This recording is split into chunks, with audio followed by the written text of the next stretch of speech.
की meeting postponed होनी चाहिए। इन सब के बीच आज मीटिंग होने जा रहा है और आप उसके सदस्य भी हैं। आज का एजेंडा क्या है उस मीटिंग का, वक्फ बोर्ड का? हम सभी सांसद लोकसभा के गाइडलाइन के हिसाब से चलते हैं।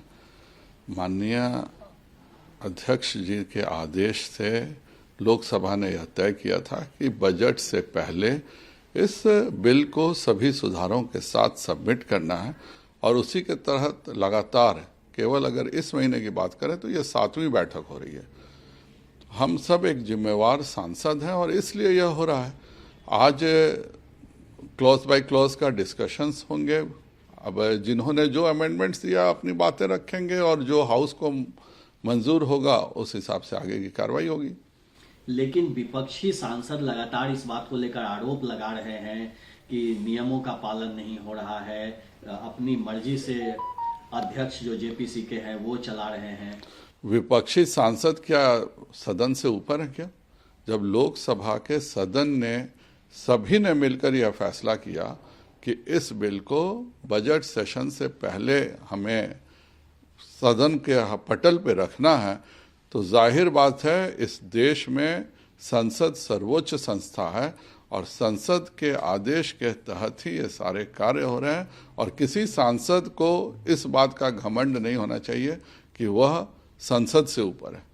और कुछ शरारती तत्वों ने BR अम्बेडकर जी के स्टैचू को पंजाब के अमृतसर के टाउन हॉल में उसको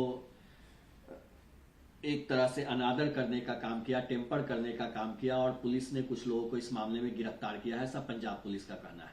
बहुत ही दुखद घटना है। सरकार को इस तरह की चीज़ों पर रोक लगाना चाहिए। बहुत ही शर्मनाक है। बाबा साहब भीमराव अंबेडकर हम सबों के सबसे श्रेष्ठ पुरुष हैं। उनके ही कारण आज नरेंद्र मोदी जी जैसा एक अति पिछड़ा चाय बेचने वाले का बेटा आज इस देश का प्रधानमंत्री बना हुआ है। अपने ऋषि मुनियों का, अपने संविधान निर्माताओं का अनादर इस देश की जनता कभी भी बर्दाश्त नहीं कर सकती है। और उत्तराखंड देश का पहला ऐसा राज्य है, बीजेपी शासित राज्य आप कह सकते हैं, जहां पर कि यूनिफॉर्म सिविल कोड आज से लागू हो जाएगा। मैं उत्तराखंड की सरकार को बहुत बहुत बधाई देता हूं और इस पर देश को भी विचार करना चाहिए। आज हम लोग वक्फ बोर्ड अमेंडमेंट बिल पे कर रहे हैं। वक्फ के लिए अलग से कानून की आवश्यकता क्या है? इस देश में चाहे मंदिर हो, चाहे मस्जिद हो, चाहे गिरजाघर हो, चाहे गुरुद्वारे हो, चाहे उनसे जुड़े हुए ट्रस्ट हो, सभी पर एक कानून लागू होना चाहिए, सभी को एक जैसा संरक्षण मिलना चाहिए।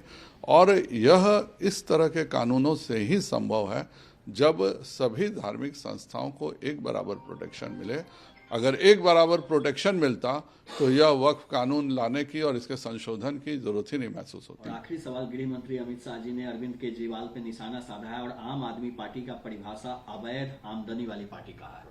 यह तो जग जाहिर है। आज सीएम को बेल मिला था जब, तो इस वजह से मिला था कि आप एक भी फाइल साइन नहीं करेंगे। इसका मतलब कोर्ट भी मानती है कि अरविंद केजरीवाल इस देश के सबसे भ्रष्टतम लोगों में है, वरना इस तरह की कोई बंदिश हेमंत सोरेन पे नहीं लगाई गई थी। तो यह शीशे की तरह एक साफ है। 2-2 साल 3-3 साल आप नेताओं को बेल नहीं होना सुप्रीम कोर्ट से, यह बताता है कि ये पूरे भ्रष्टाचार के आकंठ में डूबे हुए हैं।